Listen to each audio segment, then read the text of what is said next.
Hello everybody and welcome to the Showcast, a series of candid conversations from film festivals and film markets everywhere, brought to you by The Film Verdict and hosted by yours truly, Matt Micucci.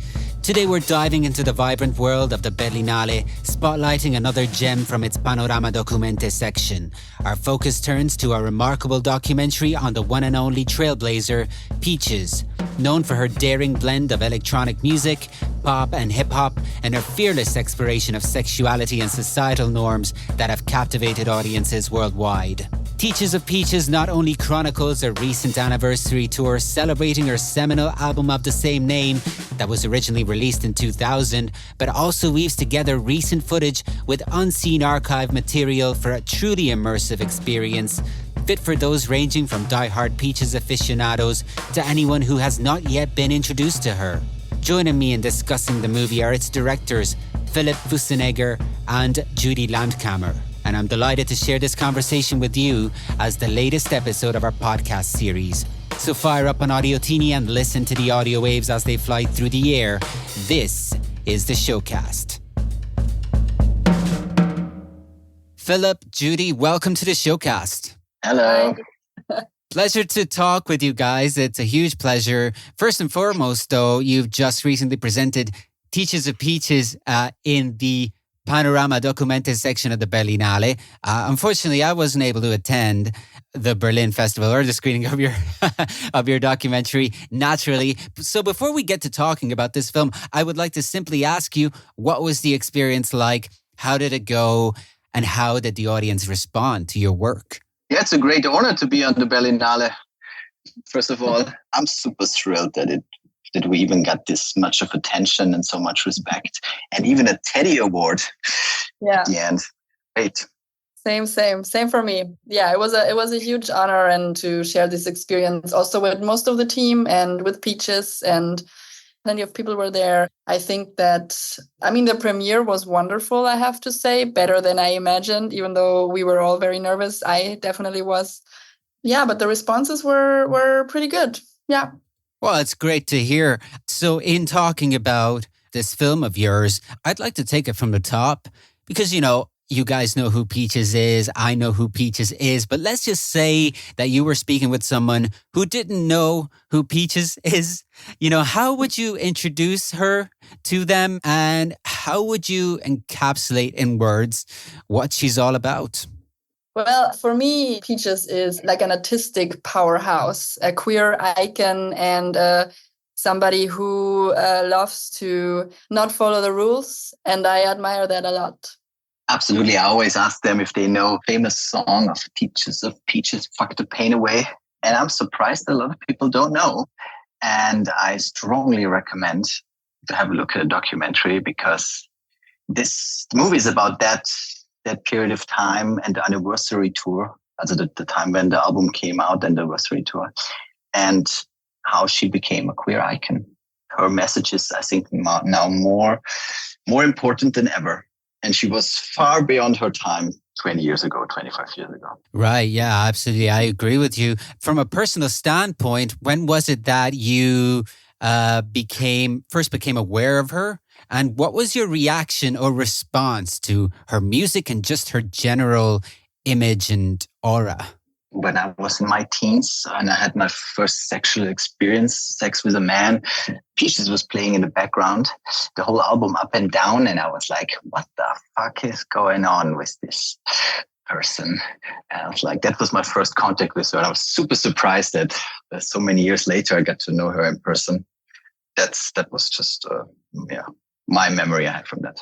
Yeah, for me, it was, I kind of got in touch with her music a couple of years later, before Meryl became Peaches, beginning of 2000s. I heard Fuck the Pain Away for the first time in 2009 when I just recently moved to Berlin, and a friend showed it to me. And I was this, young baby queer, and had a lot of feelings going on inside me. And this song specifically, Fuck the Pain Away, spoke to me, not so much because of the lyrics, but more like the feeling and the pain that it's dealing with. And it resonated with me. And I think that a lot of people kind of think that Peaches is like this crazy extreme stage persona. And it was surprising to me in a way. Obviously, everybody has two sides, right? Every artist is not exactly what they represent on stage, but I was surprised how calm Peaches is actually off stage. So yeah, there was that. Yeah, exactly. And you introduced that. So, I mean, I would love to know when it was that you guys first met Peaches and how this idea of making a documentary about her came about. Well, me and Judy and some other team members like Susie and Dino, we were working on another documentary about the Kit Kat Club, and with Cordula into a production company. And she approached me, I don't know when it was, 2 years ago. She's looking for a director for the Peaches movie. And I said, yeah, okay, I can give it a try. That was basically one day before we start shooting and going on a tour. So I was thrown into the cold water. And yeah, the rest is history. So what was she like when you first met her? Like, it sounds like she was really cool. Yeah, I mean, the first time I met her, I think we talked about my dad died recently and her dad also passed away in a similar time. And I think this was our first conversation we had about our memories, and this connected us. And from that on, I tried to establish some trust with her. And I tried to only promise her things that I could kept in an artistic way. Also for her, for example, it's also very important that she has a kind of diverse team and good communication about the movie and how things progress. And she's also an artist. And I would say she's very controlled and also a little bit of a micromanagement person and wants to be involved in a lot of decisions and stuff, even though maybe she's not in the end disagreeing or wants to change it, but she wants to know what's going on. And I said, yeah, that's no problem for me. I'm not losing anything by it. And I respect her as an artist, and I respect her opinion, and I'm very interested in also her opinions. And that was, so I kept the conversation through the whole process, and it helped the movie to grow, to be honest. Yeah, and I think that also the way we usually work, like Philipp and me have been working together for over a decade, and the way we work is kind of more collective kind of working, I would say. So if, for example, in the editing room, we also spend a lot of time, the three of us together with our dramaturge, Susie. And so we would build the narrative and the structure together. And I think this is something that also spoke to Peaches, because the way she works, of course, she is the mastermind behind her work, but also she works very collaboratively, and there's a constant conversation with other people in her, let's say, Peaches cosmos surrounding her, and it's a constant ping pong. And she usually gives a lot of space to people who maybe still need to learn a lot, or are not super experienced with everything. Like, for example, her team that she had for the anniversary tour. For a lot of people, it was the first time doing such a big tour. And this is also how we approach it. Our dramaturge, for example, was also not entirely experienced with such a big movie project, but nevertheless, we knew that we could work together very well, and we went that path, and it worked out very, very nicely. And I also have never done a documentary about a star like her. So, yeah. Judy, you referred to her troupe of collaborators as a cosmos, which I love, because part of the delight of this film, I felt, was that it really takes us inside that cosmos. The driving concept of the film is this anniversary tour, but there's so much more to it. And that's part of it. We usually get to see what is on stage, the final product in a sense. But here we get to see what happens behind the scenes. So what was it like to enter that world? You spoke about that, some of it, but I just wanted to know, did you feel like you became part of that, quote unquote cosmos, as you put it? Yeah, in a way, I would say yes. Not only because now and then we actually had Peaches also in the editing room, and we had conversations about the film, and also, we showed a very first, just as a side note, actually, we showed a very first rough cut that we knew that it would suck. Like we kind of knew that we weren't where we wanted to be yet.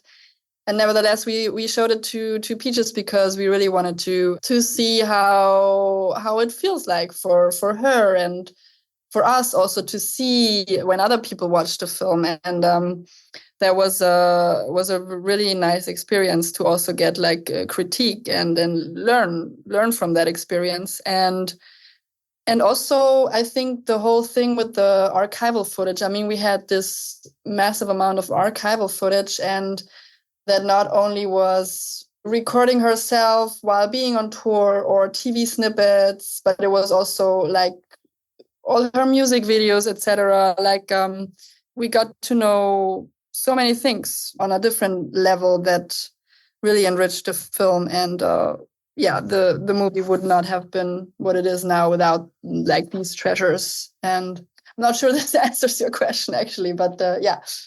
It certainly does. I mean, it introduces something that I wanted to ask because, right, the documentary does also offer even more insight with its wealth of what you find as archive material. There's so much footage documenting the journey of Peaches dating back to the days when she taught a class of kindergarten, which is maybe the most surprising footage considering the image she would carry forward in her subsequent years. But this is a simple question, but does Peaches have an expansive, I should say, archive of this footage that you could rely on, or did you have to source out this material in various locations? How did that work out? Oh, I think that this is like, this is all like private archival footage, very exclusive. I think Philipp can tell the story how he actually got his hands on this footage, but I only can say that it was terabytes and terabytes and hours of material. But Philipp, I let you talk. I knew that there is an archive somewhere, and but she didn't want to give it to us straight away. So I had to basically earn my trust first. So and one day when we went to her storage facility where she has everything, we were filming there a bit because I thought maybe we get some good shots of some promotion stuff. She unloaded, 10 boxes of mini DV tapes and VHS tapes and all other strange tapes that I don't know even how to read them into my car. And then all of a sudden it was at my place, at my office. We had to start digging and recording and digitalizing. And it took us really forever to sort out this part. But this is also what makes the movie so incredible to get. She was doing Instagram or YouTube 20 years ago, 25 years ago. But there was no Instagram at that time. She just recorded with her own little camera. And that's why we got so close in a way to her, to this young Peaches, when she shows, for example, her traveling box or her passport or behind the stage. Yeah. Or these wild shows that they have. I loved all that because, as somebody who travels a lot and I also have to carry all this equipment with me, I'm like, wow, she's really got it down to a T. I could really learn something from this. But right. So, I mean, I thought it was fascinating. And, it's like, you talked about memories as well. It's a film that really explores that, the idea of memories. I can't remember exactly who says it in the documentary at this time, but reflecting on the birth, I guess, of this Peaches phenomenon, someone says in the documentary that it was a different world then, things were different, the language was different. Do you feel that is true? Yeah, definitely. Like Peaches has been dealing with from the very beginning, kind of breaking the norms, gender bender, queerness, etc. And the thing is that 25 years ago, and it feels like it came very naturally to her to deal with these topics, but also 25 years ago, the language was not what it is today. So this is kind of the connector between the then and the now, but also in a way that was kind of then easy easy. That sounds easy, but it was not easy, but it was kind of easy in that sense to connect the topics and to kind of weave in the red thread, so to say. It is really a journey of memories that you can just go from the now to the then, and it connects very nicely. Continuing in the memory trend, so another thing that I wanted to ask you about was a pivotal moment in the life of Peaches and her formation as an artist maybe seems to be the city of Berlin. And I'm a music fan too. You know, I'm not just a cinephile, I'm a music fan. And I know how much Berlin has influenced music, modern music. And I mean, a lot of people know about how it influenced such great artists as David Bowie, the Depeche Mode, and so many others. Heck, I'm even thinking about how Kurt Weill composed some of the most provocative music of his day in Berlin and all the Weimar Republic stuff. I'm a nerd.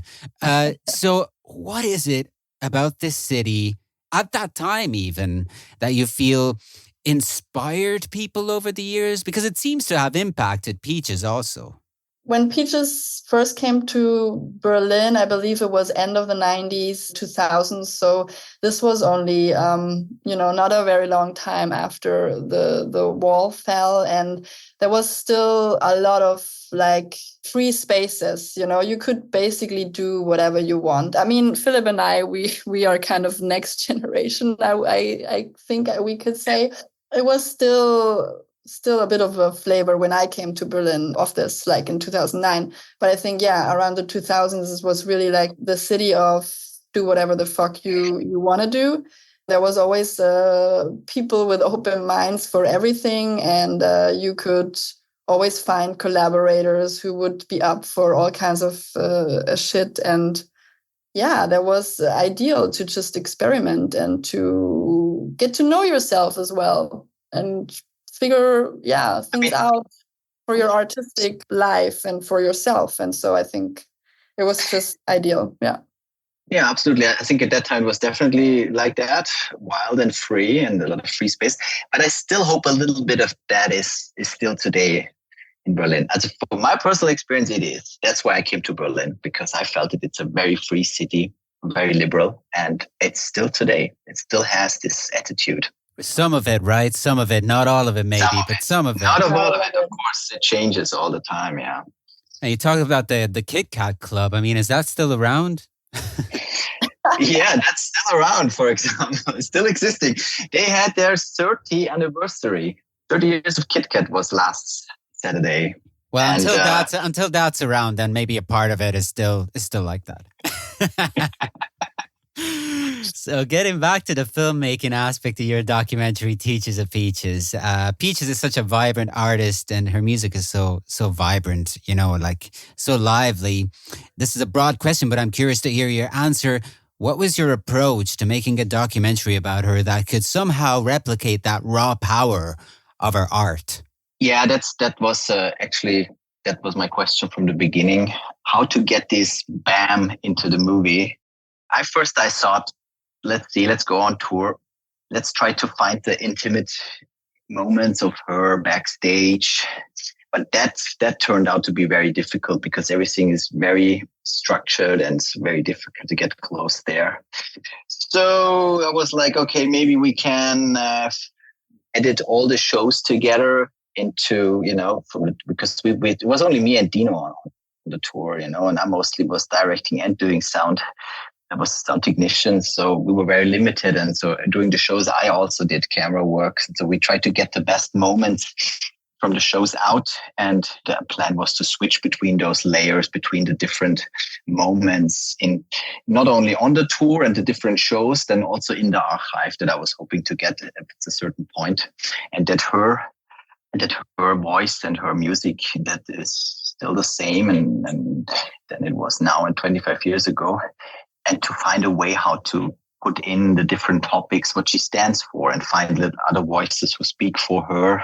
For example, Black Cracker does that very well, or Shirley Manson, or Gonzo. And to kind of, through other interviews, to get to know what she actually means to the community, to the family, to the queer friends. Well, I have a question about just, spending time in the Peaches universe. What do you feel was the most surprising experience of working on this documentary? What was the most surprising aspect of Peaches and her world that, you encountered while you were working on this that kind of took you aback a little bit? I was super thrilled that really, I can sign on everything Peaches says and does. And this is amazing. I mean, we're all humans. We make mistakes, or we say stupid things once in a while, or make silly jokes, or be disrespectful. It's just, I think, I mean, that's how I feel myself. But with Peaches, no. She was always very kind, very precise, and very controlled. And she knew she has this. Everyone is looking at her and listening to her, whatever she says, even every little thing she does, everyone is watching on her.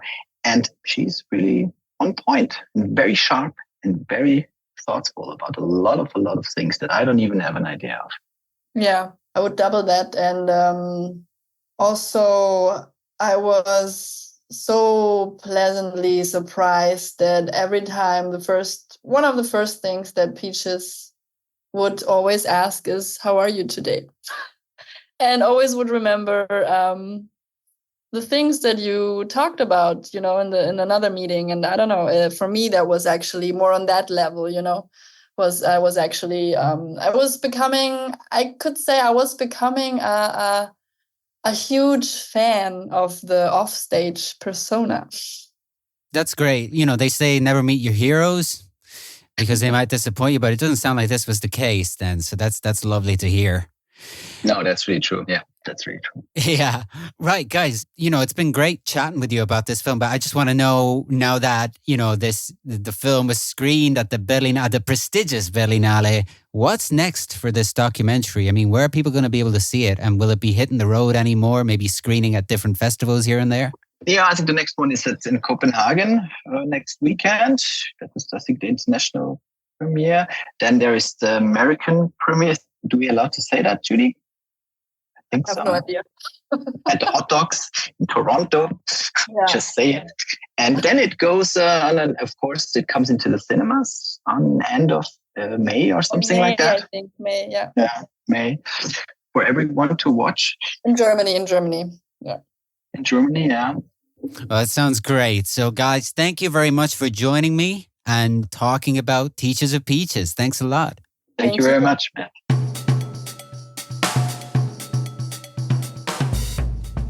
Well, I hope you enjoyed my conversation about Teachers of Peaches, another great film presented at this year's Panorama Dokumente section at the Berlinale, continuing our steady output of candid conversations with exceptional guests from film festivals and film markets.